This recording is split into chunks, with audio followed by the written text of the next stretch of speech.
शहद की मक्खी, शहद की मक्खी, शहद की मक्खी, शहद की मक्खी, इस फूल पर बैठी कभी उस फूल पर बैठी।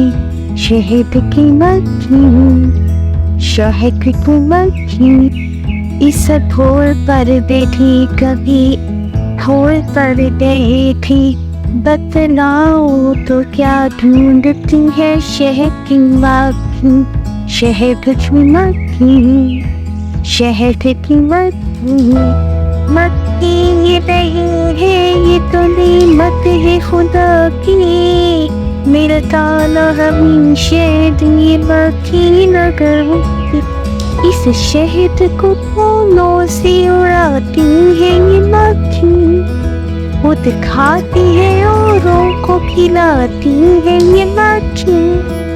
इंसान की ये चीज रज़ा भी है दवा भी, कुव्वत है अगर इसने तो इतने शिफा भी। रखती हो अगर होश तो इस बात को समझो, तुम शहद की मक्खी की तरह इल्म तो ढूंढो।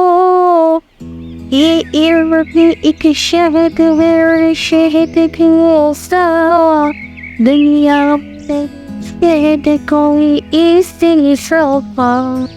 हर शहद से है शहद जो मीठा नहीं है, फूलों की तरह अपनी किताबों को समझना।